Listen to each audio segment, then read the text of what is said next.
Seigneur, je t'invite pour écouter la parole éternelle, car c'est l'heure du choix. C'est l'heure du choix. C'est l'heure du choix. C'est l'heure du choix.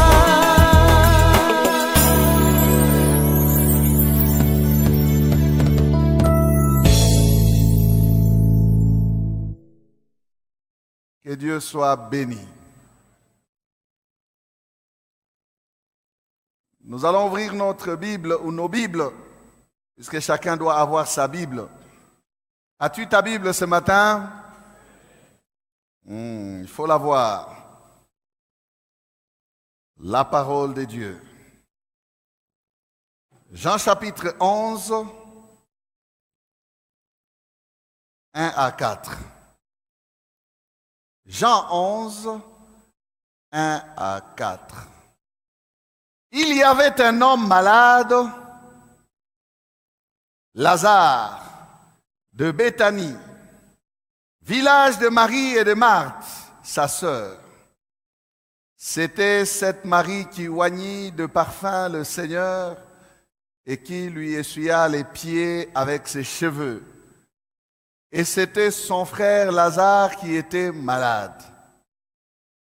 Les sœurs envoyèrent dire à Jésus: Seigneur, voici celui que tu aimes est malade.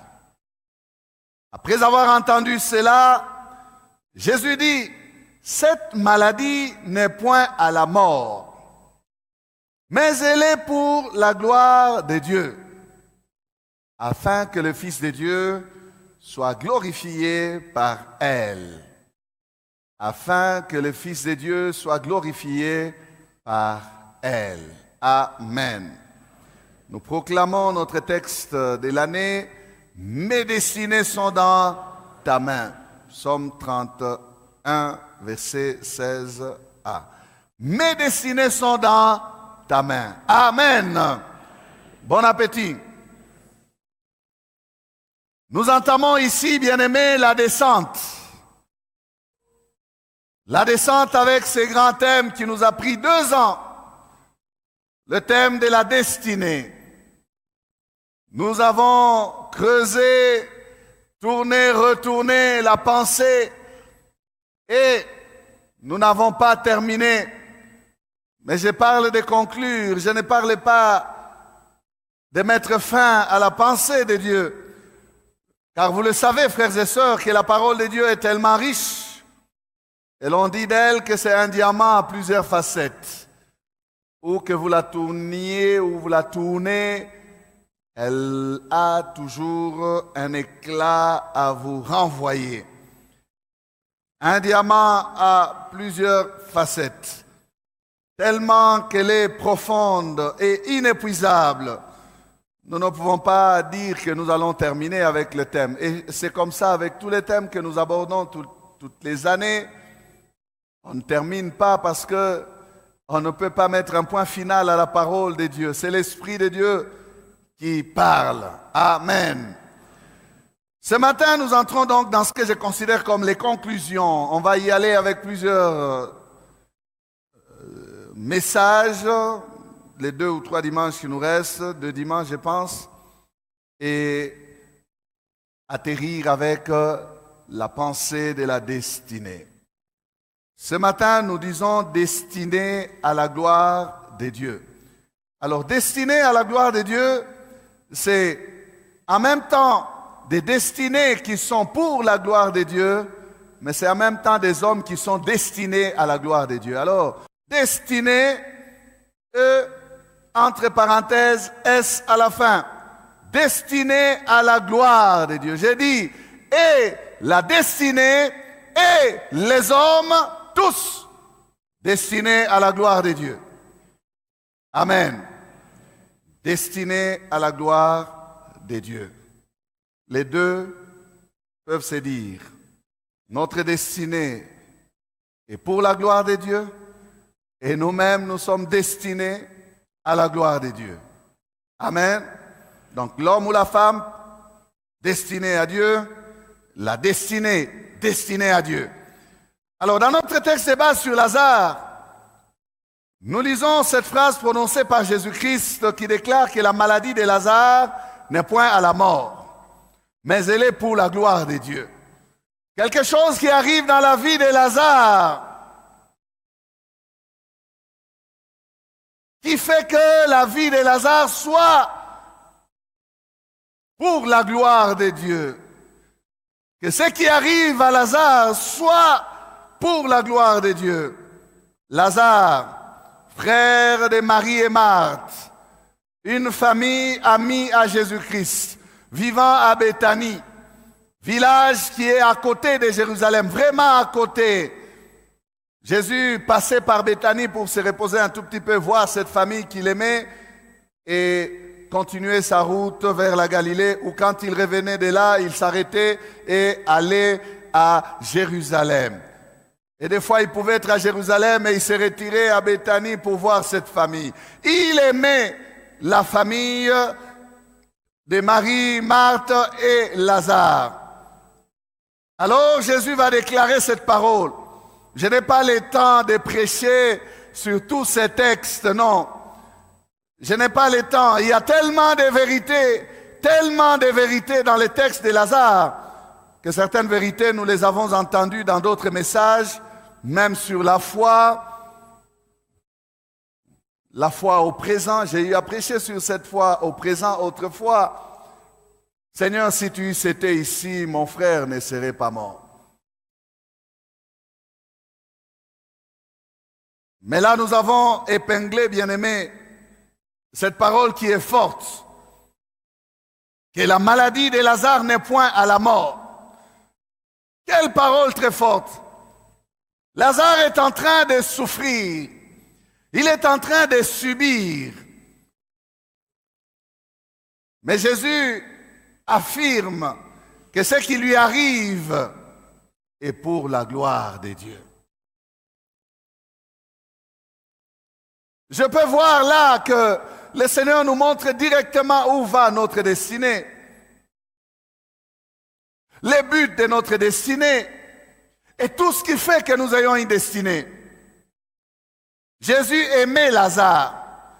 Le laisser malade n'est pas donc les haïr, non. D'aucuns pouvaient prendre ou pouvaient comprendre que le fait de tomber malade ou de traverser des situations difficiles est contraire à l'amour de Dieu sur notre vie. Non, frères et sœurs, Jésus aimait Lazare et Lazare est tombé malade. Jésus aimait Lazare. Aimait-il seulement Lazare? Non, il aimait aussi toute sa famille. Le message qu'il reçoit vient des sœurs. Celui que tu aimes est malade. Ça veut dire que l'épreuve de l'amour de Christ vis-à-vis de Lazare, c'était des preuves palpables. Sa famille savait que leur relation, la relation de Jésus et de Lazare, avait pour fondement l'amour. L'amour. Et ils peuvent dire, ces femmes peuvent dire, elles peuvent dire à Jésus, celui que tu aimes est malade. Celui que tu aimes. Pour les sœurs, l'amour de Jésus suffisait pour que Lazare soit guéri. L'amour que Jésus avait pour Lazare suffisait pour que Jésus s'élève et aille vite. L'amour que Jésus avait pour Lazare suffisait pour qu'il se tracasse, qu'il ne reste pas en Galilée là où il était, mais qu'il marche vite et revienne voir celui qu'il aime, qu'il lui impose la main, qu'il le délivre de sa maladie, qu'il le guérisse de sa maladie. Pour les sœurs, et je pense qu'elles ont raison, l'amour de Jésus pour Lazare était une garantie sûre pour que Jésus puisse faire quelque chose. Voilà pourquoi elle souligne cet aspect de la relation de Christ avec Jésus. Elles ne disent pas, ton disciple Lazare est malade. Le frère dans le Seigneur, Lazare, avec lequel nous prions avec toi, Seigneur, est malade. Non, non, elles ne disent pas ça. Elles disent, c'est lui que tu aimes. Donc c'est une garantie sûre pour elles que Jésus-Christ puisse courir, faire vite et vienne stopper la maladie. L'amour de Jésus pour Lazare était un élément essentiel pour les sœurs, pour que Jésus intervienne. L'amour de Jésus pour Lazare suffisait donc pour elle, pour que Jésus stoppe sa maladie. Elles n'ont pas tort. Jésus pouvait le faire parce que Jésus ne fait pas des choses sans amour, non. L'amour est le fondement de tout ce que Dieu fait, parce que Dieu est amour. Amen. L'amour de Jésus, bien-aimé, son amour est la source de notre destinée. Son amour est la source de notre vie. Son amour est la source de ce que nous sommes. C'est parce qu'il nous a aimés. C'est parce que Jésus nous aime que nous avons une destinée. C'est parce que Jésus nous aime qu'il nous tient dans sa main. Amen. Tout ce que Dieu fait, Dieu le fait par amour. En Dieu, il n'y a aucune haine. Merci pour ton silence. Tout ce que Dieu fait, il le fait par amour. Il le fait par amour. Dieu fabrique des destinées par amour. C'est son amour qui fabrique des destinées dangereuses et glorieuses. Ce que fait Dieu pour restaurer des vies, il le fait par amour. Dieu sauve par amour. Dieu guérit par amour.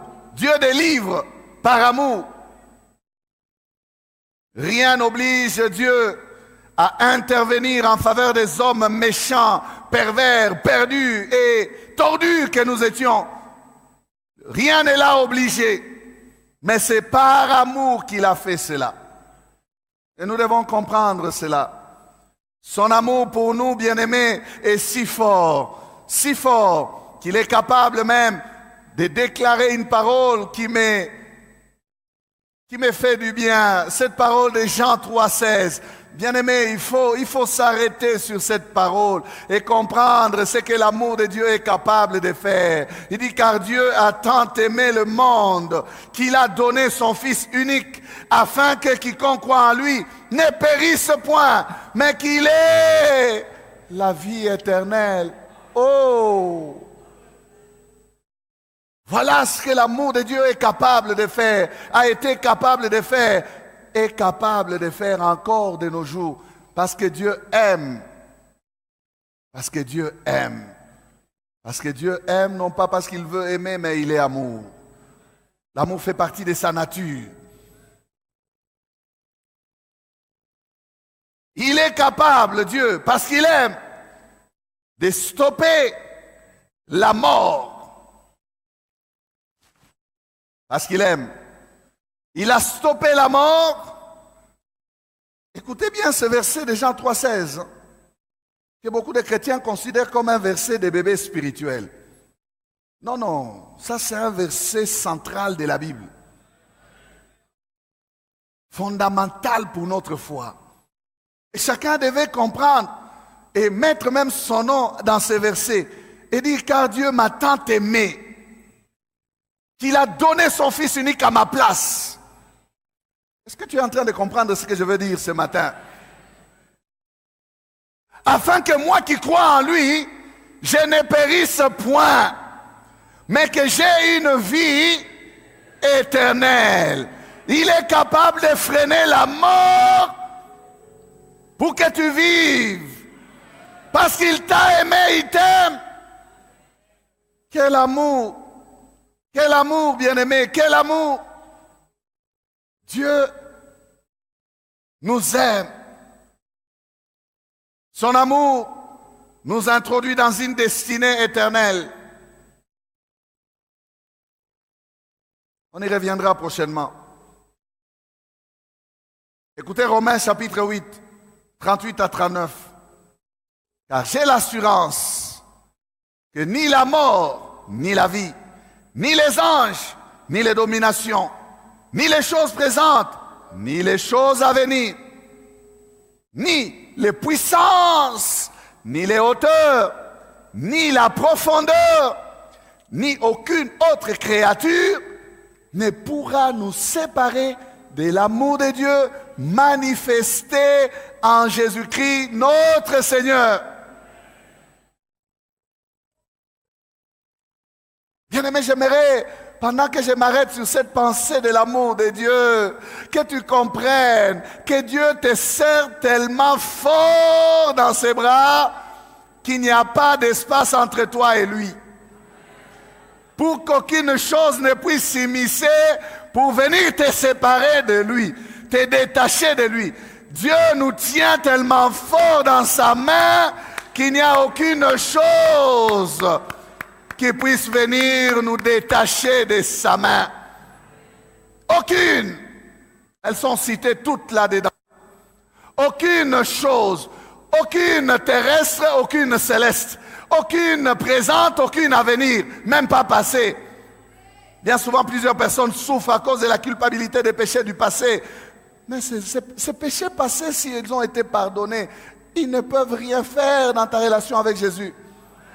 Aucune chose, aucune, ne peut nous séparer de cet amour-là. Aucune. Alléluia. Ni présente, ni future.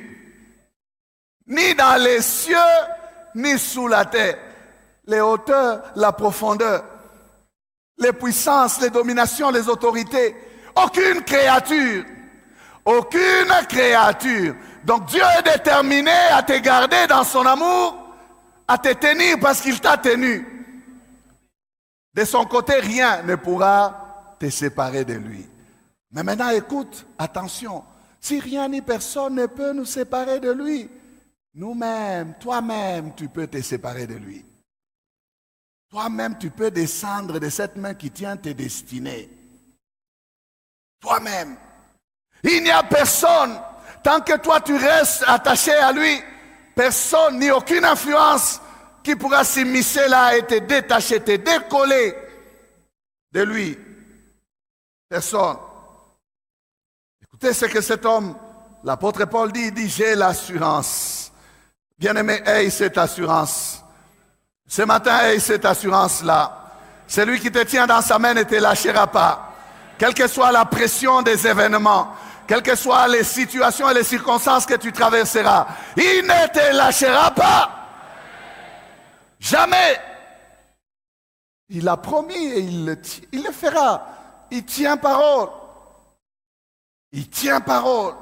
Il ne te lâchera pas. Même pas face à la pression des puissances.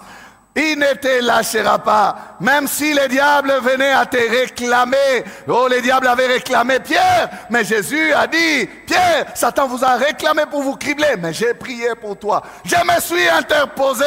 Il ne vous tiendra pas.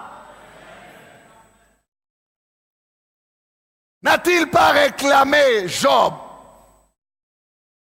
Mais Dieu dit, je t'autorise d'aller d'ici jusque-là. Touche pas à sa vie. Sa vie, je la tiens dans ma main. Oh, frère, quel amour il a pour nous. Quel grand amour il a pour nous. Jésus m'aime. Il m'aime d'un amour si fort. Dieu m'aime par Jésus-Christ, son Fils. Et rien ne peut me sortir de ma destinée. Sinon que moi-même. J'ai l'assurance. Et cette assurance ce matin. Jésus aimait Lazare. Et il tenait donc la destinée de Lazare dans sa main. Il tenait la destinée de Lazare dans sa main. Jésus n'était pas là où Lazare était malade. Mais Jésus contrôlait les choses. il tenait la vie de Lazare dans sa main. Il la tenait. Vous savez, il y a de ces choses où, quand quelqu'un le vit, il est en train de vouloir même se plaindre, de dire, Seigneur, pourquoi m'as-tu abandonné? Il pense être abandonné. Mais Jésus est en train de faire une déclaration forte. Il dit, cette maladie-là n'est point à la mort. Elle n'est point à la mort. Parce que je tiens la vie de Lazare dans ma main. Ce qu'il est en train de vivre n'est point à la mort. N'est point à la mort. Ah, voilà l'essence de cette parole. N'est point à la mort. Ça veut dire que cette maladie-là n'est pas chargée d'éliminer la destinée de Lazare. Elle n'est pas chargée d'éliminer la destinée de Lazare. Elle n'est point à la mort. Elle ne vient pas pour effacer la destinée de Lazare. Elle ne vient pas pour mettre fin à l'histoire de Lazare sur la terre. Non! Elle n'est point à la mort, veut dire aussi qu'elle ne pourra pas engloutir définitivement Lazare. Non, jamais! Elle va faire ses effets, elle va faire son travail, mais elle va me glorifier. Les résultats de ce travail sera mis à mon bénéfice, mais profitera à moi le Seigneur.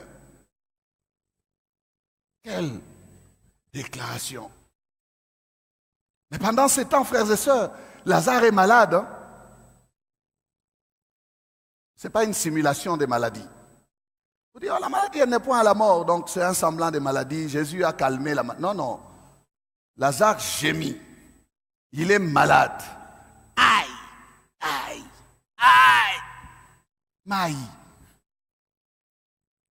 Faites un peu de bouillon pour moi. Je n'arrive pas à manger la boule. Et puis après même le bouillon, on lui a présenté, il n'arrive même pas à boire 2 cuillerées. Lazare mange, non, ça n'entre pas. Si ça a déjà envie de vomir, il est vraiment malade. Il est malade. Et cette maladie fait son travail. Et Lazare va mourir. Et Lazare va faire 4 jours dans le tombeau jusqu'à commencer à pourrir.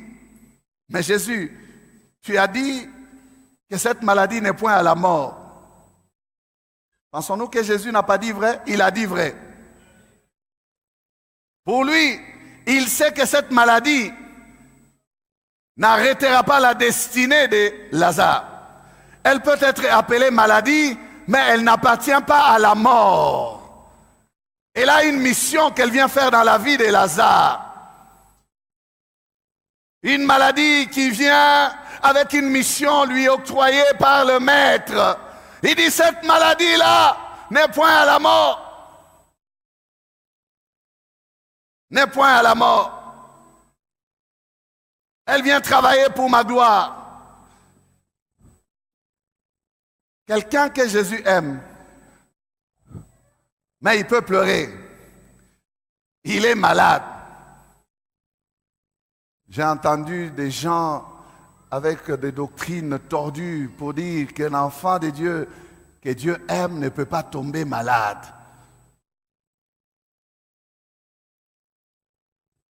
Lazare est aimé par Jésus et il est malade.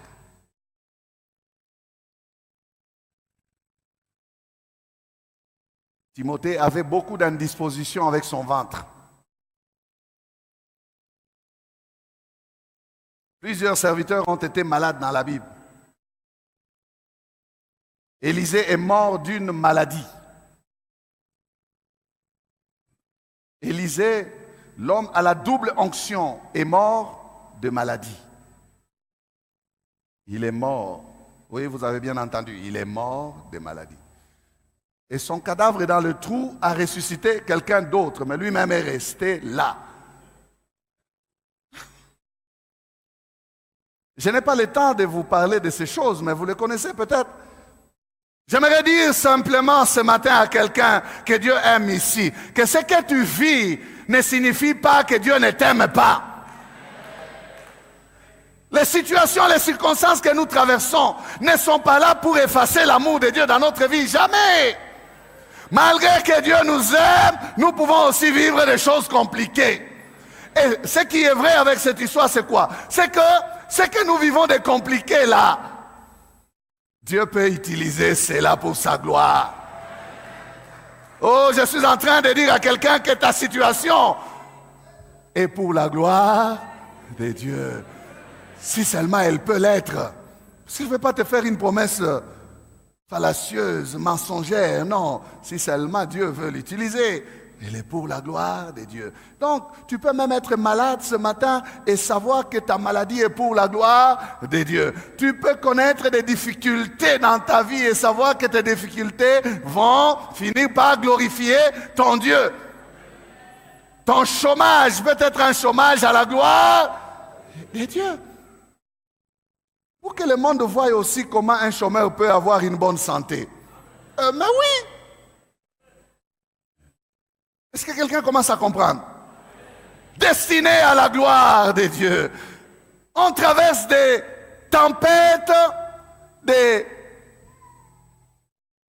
temps qu'on appelle des... on dit quoi? Des zones de turbulence. Mais j'aimerais rassurer quelqu'un, le pilote tient toujours le contrôle. Oh, tu peux traverser cela, sache que Jésus tient le contrôle. Il a la manche à balai entre ses mains. C'est comme ça qu'on appelle les trucs de l'avion. Hein? Ne pensez pas que la manche à balai, c'est pour ceux qui mettent ici. Il tient la manche à balai de l'avion. Alléluia. Il tient ça. Ton chômage n'appartient pas à la mort. Donc tu ne mourras pas dans le chômage. Ton célibat n'appartient pas à la mort. Ta santé précaire n'appartient pas à la mort. Tes difficultés, les difficultés que tu traverses n'appartiennent pas à la mort. Jésus va rentrer dedans et il va se glorifier. Il va se glorifier. Il dit que cela conduira à sa gloire. Ce matin, je peux même m'adresser à la RDC et dire, ces zones de turbulence n'appartiennent pas à la mort. RDC et l'Okwamakasi. On ne mourra pas. Jésus entrera dans cette situation. Il nous fera traverser. Jésus nous fera traverser le 23 décembre. Jésus nous fera traverser l'année 2018. Il nous fera traverser, frère. Ces situations ne sont pas à la mort, non. Laissez-les s'agiter, se tirailler. Le temps finira par arriver où Dieu va se glorifier. Et il se glorifiera. Il a un peuple qui l'invoque. Alléluia. Oui, pendant que nous vivons ces choses, nos cœurs ont peur, on veut fuir, on a envie d'aller tous à l'étranger. Mais est-ce que tous nous avons les moyens pour fuir? Trouvons refuge auprès de celui qui tient nos destinées dans sa main. C'est auprès de lui que nous pouvons trouver refuge, frères et sœurs, et dire, Seigneur, s'il te plaît, conduis ces grands avions qu'on appelle les Congo. Ne dites pas comme ceux qui disent, oh, il est en panne, il est en clic. Non, le pilote tient les commandes. Alléluia. Oui, c'est douloureux, c'est dramatique. Lazare souffre, Lazare va arriver jusqu'à mourir. Mais Jésus dit, c'est pour sa gloire. Quelle pensée. Jean 11, 11 à 15. Il dit ceci. Après ces paroles, il leur dit, Lazare, notre ami, dort, mais je vais le réveiller. Il dort. Je vais aller le réveiller. Lazare, la mouka. Lazare, sort. Je vais aller le réveiller. Les disciples lui dirent, Seigneur, s'il dort, il sera guéri. Jésus avait parlé de sa mort, Mais ils crurent qu'il parlait de l'assoupissement du sommeil. Alors Jésus leur dit ouvertement, Lazare est mort. Et à cause de vous, afin que vous croyiez, je me réjouis de ce que je n'étais pas là. Mais allons vers lui. Oh! À cause de vous, afin que vous croyiez, qu'est-ce que je fais? Je me réjouis. Seigneur, on a organisé un deuil là-bas, mais toi tu t'es réjoui. Ça veut dire quoi? Il tient le chrono de ce qui se passe là-bas. La nouvelle ne lui est même pas parvenue. Il a su que Lazare dort. Lui dit, il dort. Je vais le réveiller. Et il dit, je me réjouis.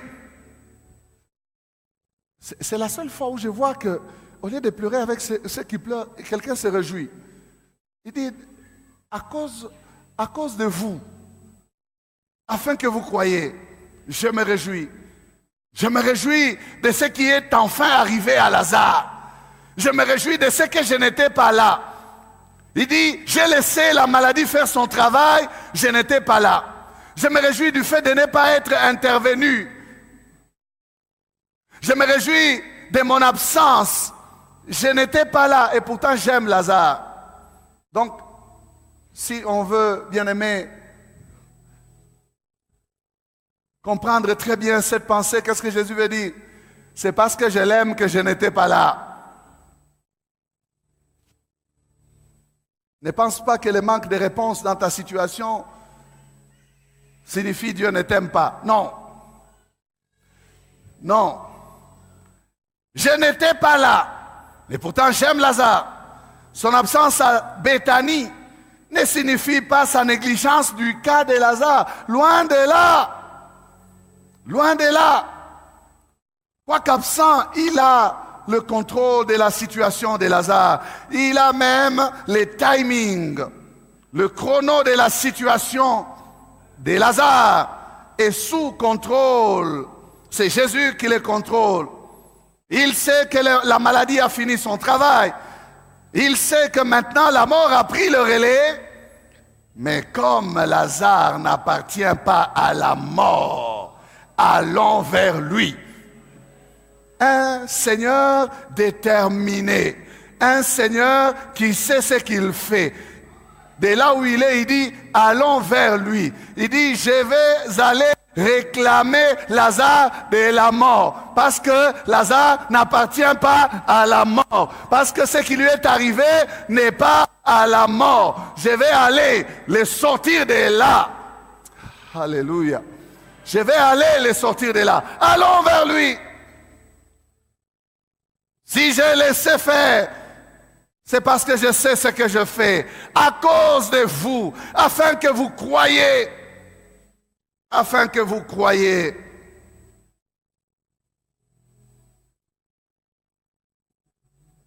Puisque c'est pour la gloire de Dieu, cela devait être éclatant. Puisque c'est pour la gloire de Dieu, cela devait être visible. D'abord visible aux disciples et ensuite visible à tous ceux-là qui connaissaient Lazare. Amen. Lorsque Dieu dit que c'est pour sa gloire, il faut que cela soit fort. Dis avec moi, lorsque Dieu fait quelque chose pour sa gloire, cela doit être fort.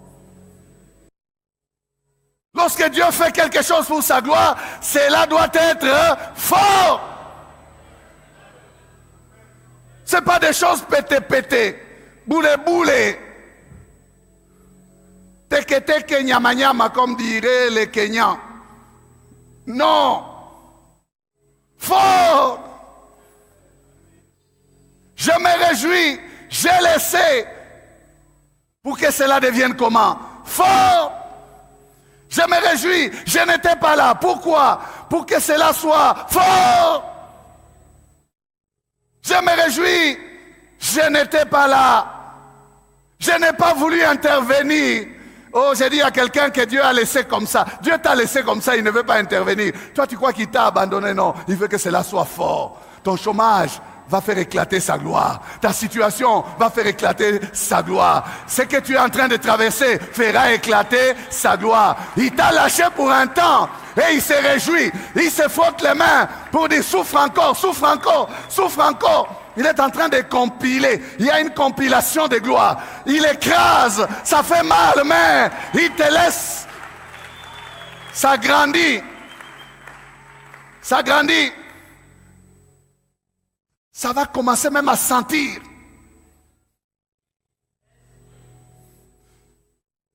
Ça indispose tout le monde. Mais c'est de ça que la gloire de Dieu va sortir. Si ça n'arrive pas à cette étape-là, pas de gloire. Il dit, je me réjouis. Frère, laisse le Seigneur se réjouir de ce qui t'arrive, non? Toi, au lieu de laisser, toi, tu les blâmes. Tu les blâmes. Comme les femmes ont fait. Marie et Marthe l'ont fait. Dès qu'il est arrivé, Seigneur, si tu étais ici, notre frère ne serait pas mort. Regardez l'humilité de Jésus. Jésus peut connaître les projets de son cœur pour toi. Il t'entend dire des choses, mais il ne réagit pas. Il pouvait lui dire, calme-toi. Une de ces femmes a dit, mais maintenant, je sais que tout ce que tu demanderas à ton Dieu, à ton Père, il te l'accordera. Elle sait, mais elle lui dit, si tu étais ici. Ça veut dire quoi? Nous t'avons même envoyé le message, tu nous as ignorés. Tu viens maintenant en retard. Pourquoi est-ce que tu n'es pas venu pendant qu'il était malade? Et puis tu dis que tu l'aimes. Pourquoi est-ce que tu n'es pas venu le voir? Vous n'avez même pas pu parler. Lazare est parti en ton absence. On a envie de dire des choses des fois à Dieu parce qu'on souffre. Mais Dieu, il fait seulement ça. Il dit, je me réjouis, je t'ai lâché parce que je sais où tu vas.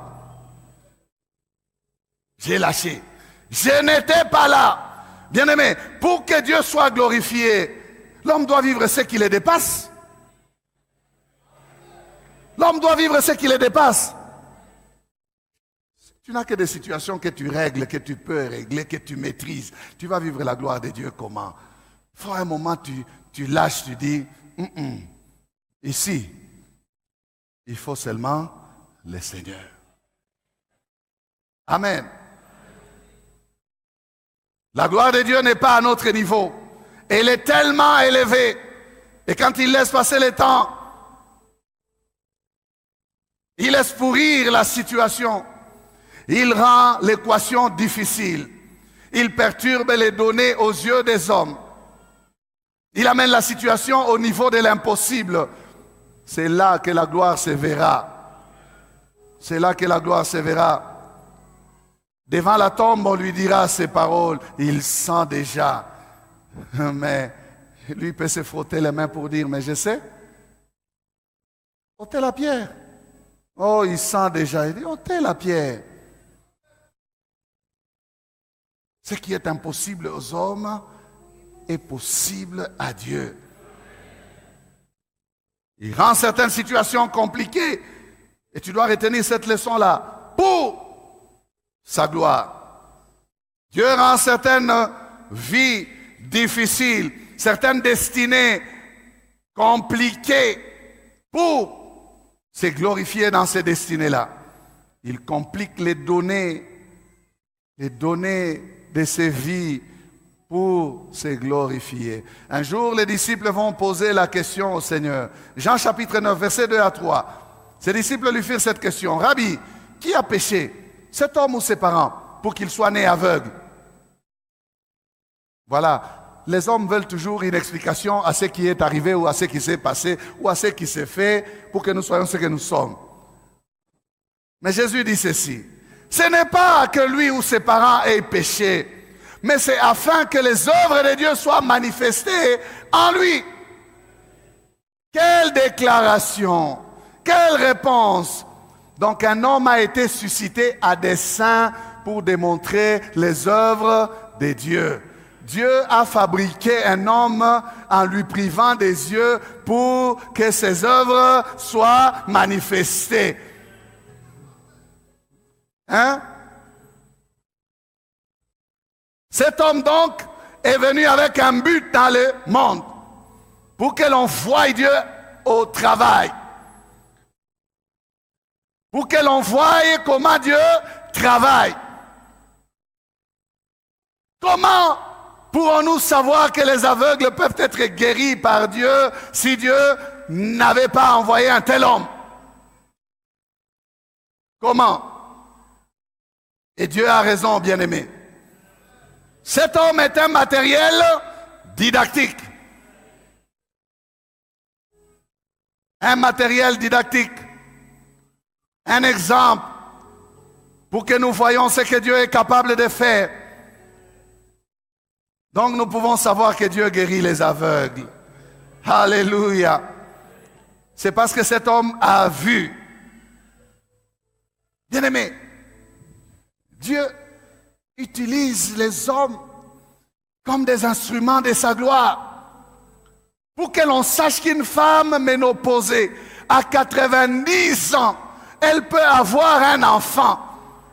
Il faut qu'il y ait une Sarah. S'il n'y a pas de Sarah, comment saurait-on?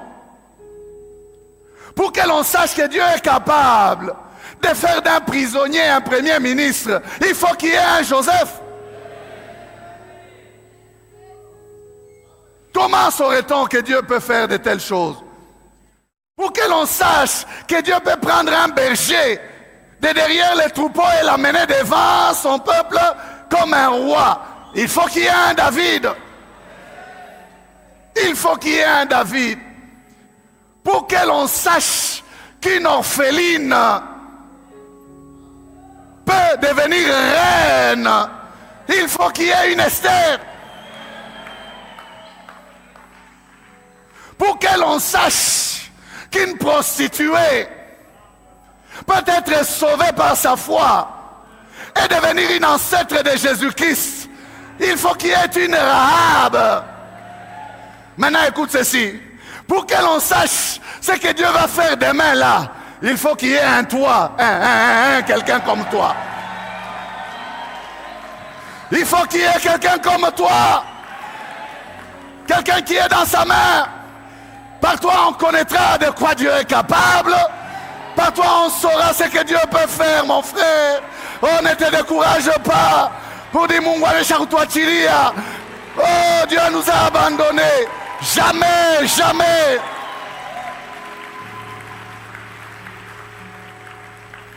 Quand c'est pour Sarah, tu dis Amen. Quand c'est pour Esther, oh yes. Quand c'est pour David, oui.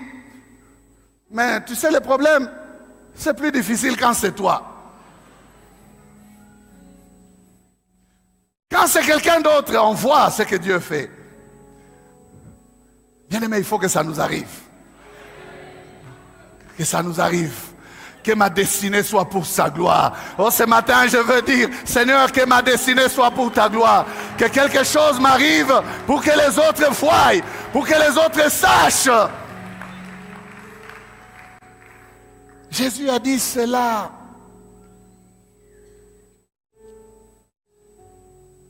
Que votre justice, que votre lumière brille et luise devant les hommes. Pour qu'il fasse quoi? Qu'il glorifie votre Père, Dieu, les jours où il les visitera.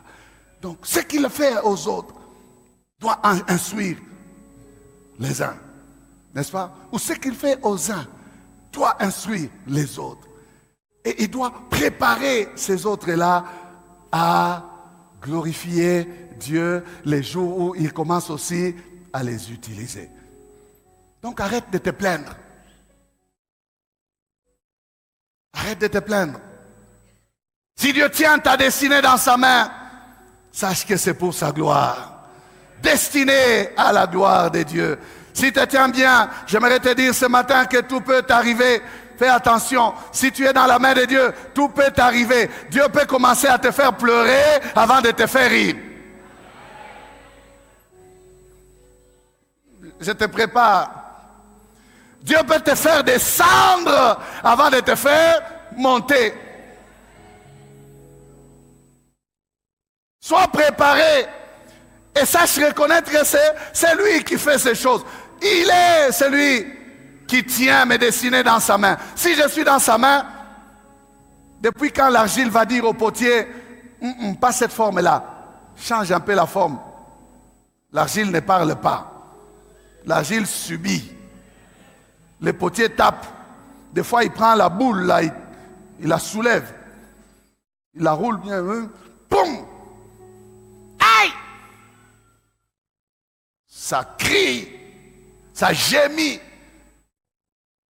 Mais il est en train de préparer la forme. Alléluia.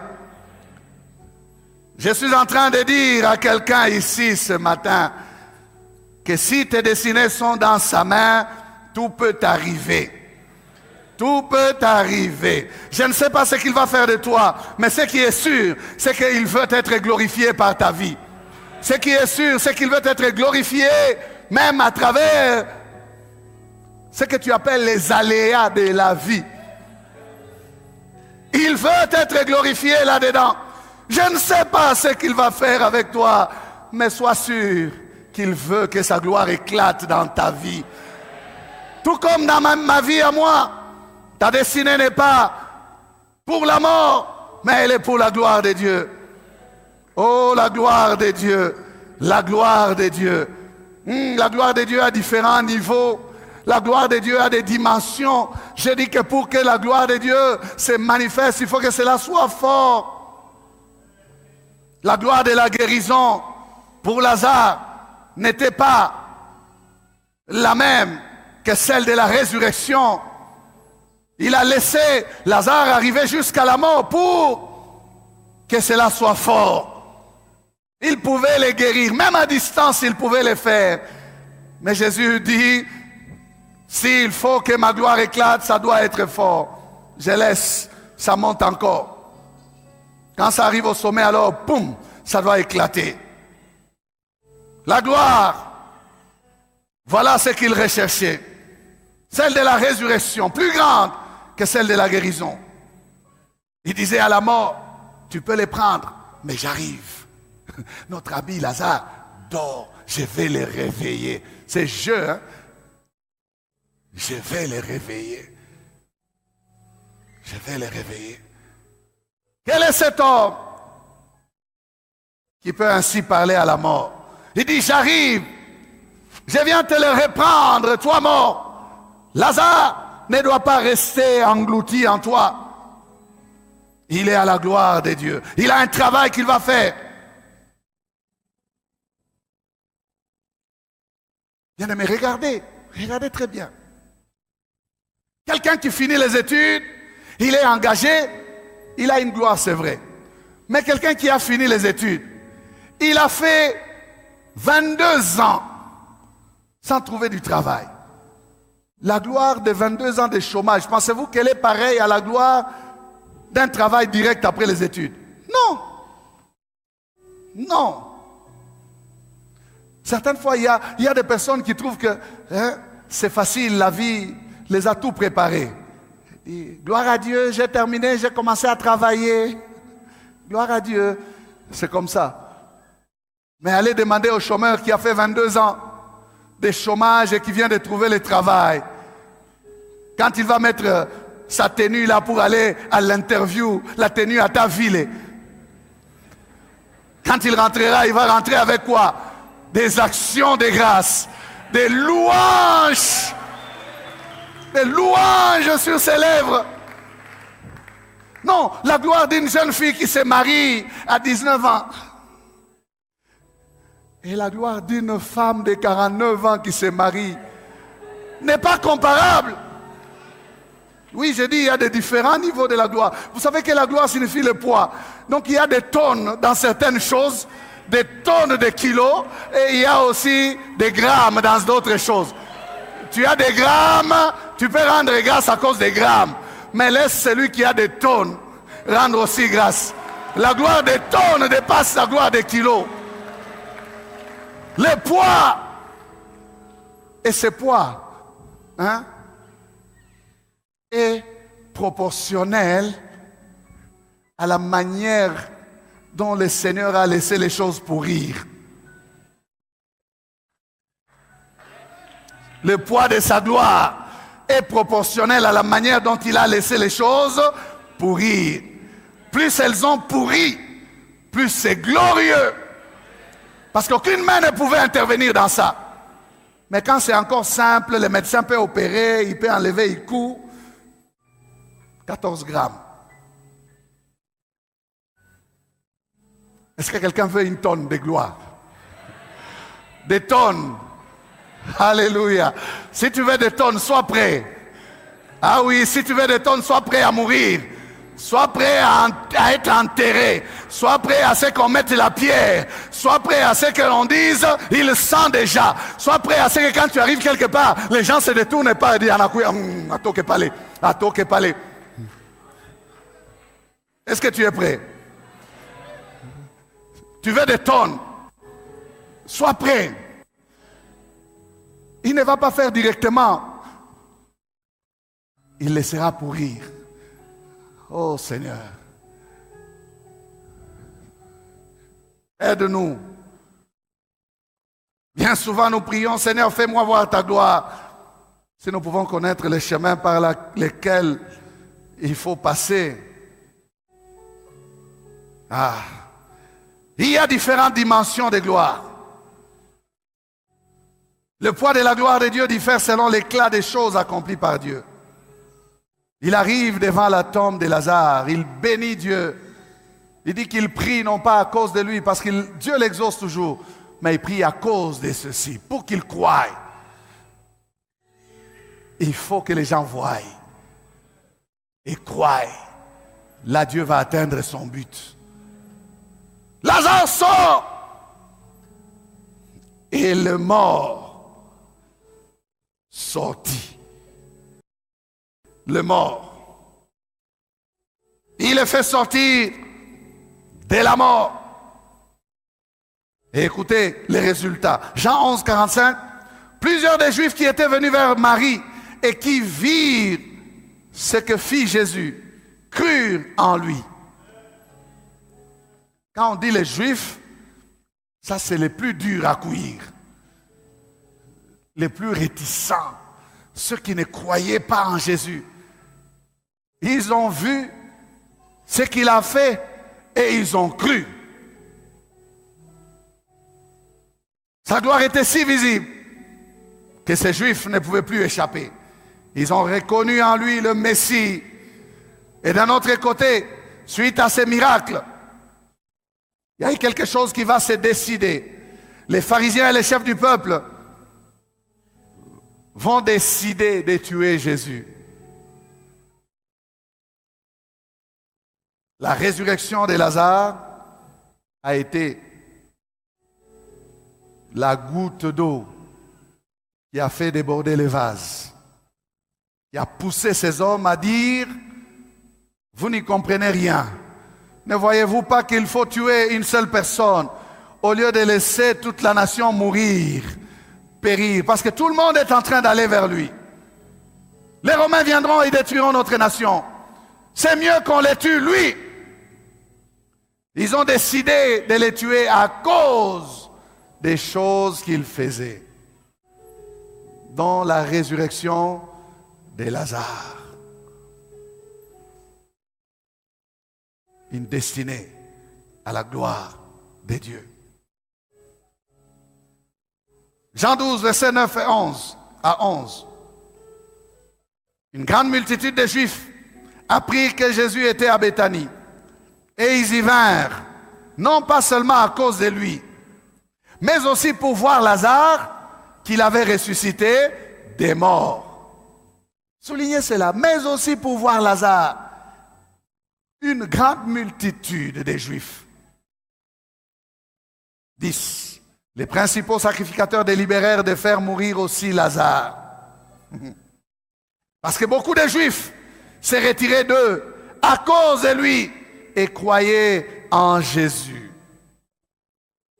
La décision était prise. Mais ils ne disent pas qu'ils tuent seulement Jésus, ils voulaient aussi tuer Lazare. Comme pour dire, on élimine l'auteur, mais on enlève aussi le matériel didactique. Parce qu'aussi longtemps que les gens verront cet homme, ils croiront en celui qui a fait. Alors, tuons l'auteur et le matériel didactique enlevons aussi. Comme ça, la leçon ne va pas passer. Jean 12, 17 et 18. Tous ceux qui étaient avec Jésus, quand il appela Lazare du sépulcre et le ressuscita des morts, lui rendaient témoignage. Lui rendaient quoi? Témoignage. Sa gloire. Et la foule vint au-devant de lui, parce qu'elle avait appris qu'il avait fait ce miracle. Sa gloire. Le poids de sa gloire était très fort. Ça pesait sur Israël. Les chefs du peuple n'en pouvaient plus. Non, c'est difficile de supporter le poids de sa gloire. Nous devons les tuer. Nous devons les tuer. Bien-aimés, comprenons la leçon du jour. Jésus savait ce qu'il faisait. Et il était enfin prêt à boire la coupe, à aller à la croix. La résurrection de Lazare fait partie des tout derniers miracles de Christ. Je ne dis pas que c'est le tout dernier, mais je dis des tout derniers miracles. Comme Jean lui-même le dit, que Jésus a fait plusieurs autres choses qui ne sont pas mentionnées dans ses livres.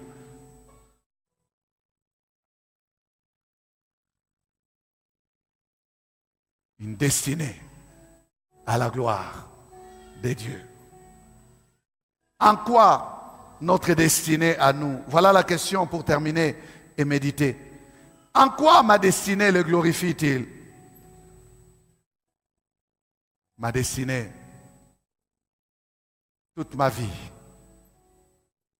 doit le glorifier. Baissons la tête.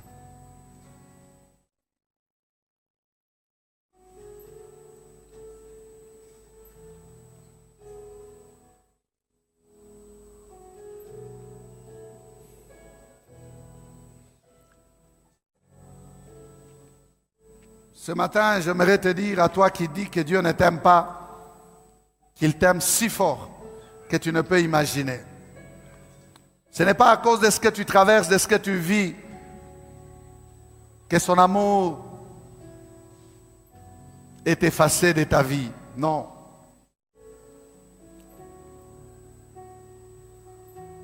Y a-t-il quelqu'un qui va dire, Seigneur, merci pour ton amour? J'ai compris ce matin que tu m'aimes, qu'à cause de moi, tu as donné Jésus à ma place. Tu m'aimes. Lève-toi là où tu es. Dis-le-lui qu'il t'aime. Déclare son amour dans ta vie. N'hésite plus à dire qu'il t'aime. Peu importe ce que tu traverses, il t'aime. Y a-t-il quelqu'un qui souffre et qui a compris que ce qu'il vit est pour la gloire de Dieu? Du reste, il est écrit que toute chose concourt au bien de ceux qui l'aiment. Lève-toi aussi et prie. Élève la voix et prie. Commence à prier. Dis, Seigneur, je me tiens devant toi. Rien ne peut me séparer de ton amour. Seigneur, fais à ce que moi-même, je ne puisse pas me détacher de toi. Je suis là. Je traverse des zones de turbulence. Mais tu tiens mes destinées dans ta main. Le pilote de ma vie, c'est toi. Le commandant des bords, c'est toi.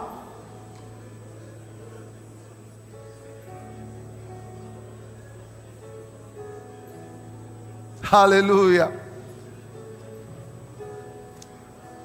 Mon Dieu m'aime, il m'aime, comme il a aimé Jésus-Christ. Oui, mon Dieu m'aime, il m'aime, comme il a aimé Jésus-Christ. Même amour, même amour, même esprit, même esprit, même paix, Même amour. même amour, Alléluia. Même amour. même esprit, Même esprit que Jésus. même moi et Jésus, Mon Dieu m'aime. mon Dieu m'aime, Je le confesse ce matin. il m'aime, Il m'aime. comme il a aimé Jésus. Mon Dieu m'aime.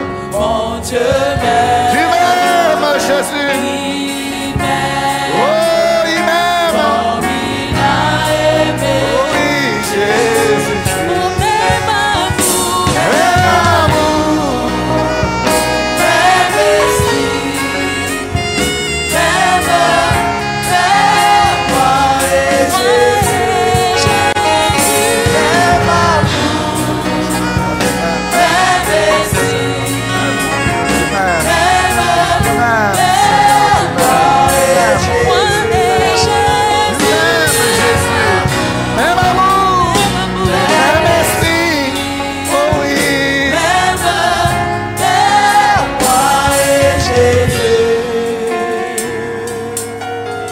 Nous les confessons ce matin.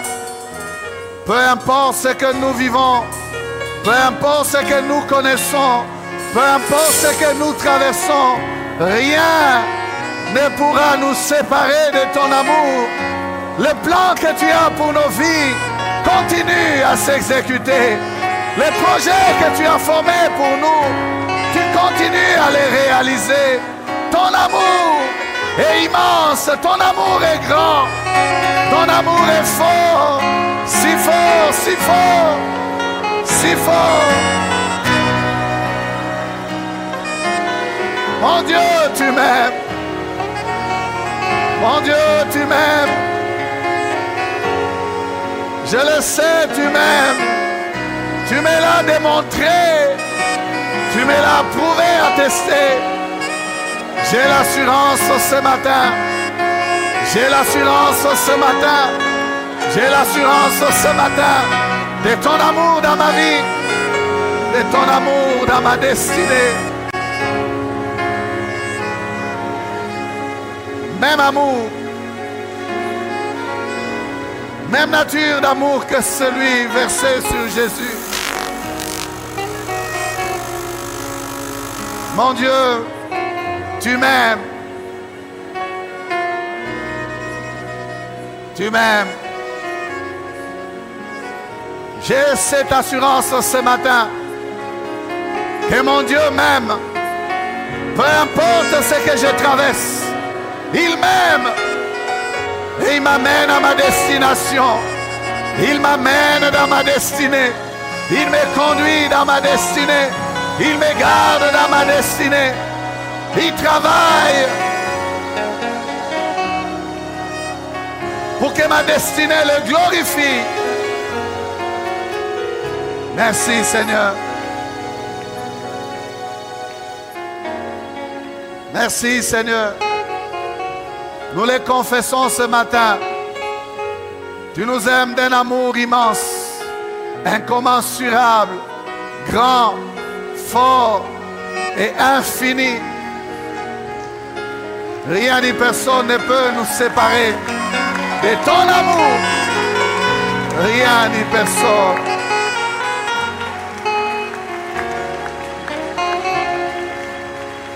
Merci Seigneur.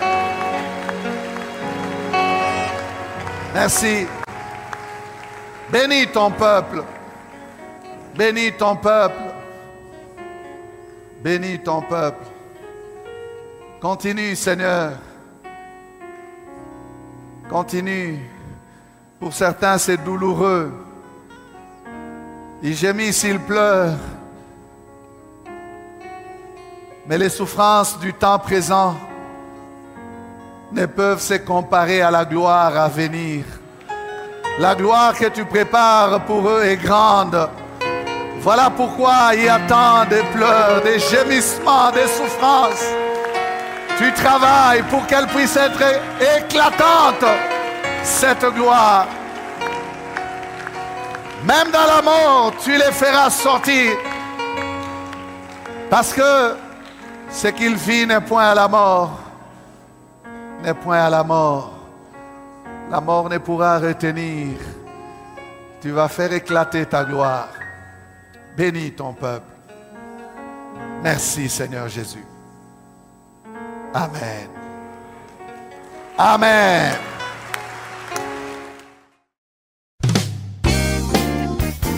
Bien-aimés, nous vous remercions d'avoir suivi ce message et nous prions pour que la grâce du Seigneur continue à agir dans votre cœur et que le message puisse apporter les fruits pour lesquels Dieu l'a envoyé chez vous. Nous voulons juste vous encourager à vous qui n'avez pas encore donné votre vie à Christ, à faire cette prière avec nous maintenant et à faire cette prière avec un cœur ouvert et une décision venant de votre cœur.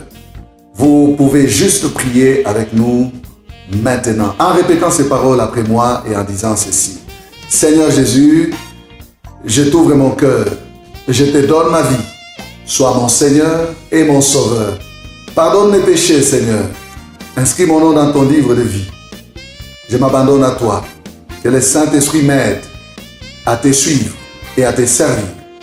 Merci pour la nouveauté de vie et merci pour, Seigneur, redonner de gloire, l'obéissance à ta parole que tu crées en moi. Parce que c'est toi qui crées le vouloir et le faire. Selon ton bon plaisir. Je te dis merci. Amen. Que Dieu vous bénisse parce que vous avez pris la décision de devenir chrétien et de vous engager à suivre Jésus et à les servir. Vous pouvez nous contacter au numéro qui apparaît à l'écran et nous serons toujours disposés à répondre à vos questions, à vos préoccupations. Nous sommes là pour vous servir et nous serons aussi heureux d'avoir un temps de prière avec vous dans nos installations 6 avenue Kasavubu, Sandoa, à l'église La Parole Éternelle ici à Lubumbashi. Que Dieu vous bénisse, que sa grâce et sa paix soient dans vos maisons. Au revoir, nous vous aimons.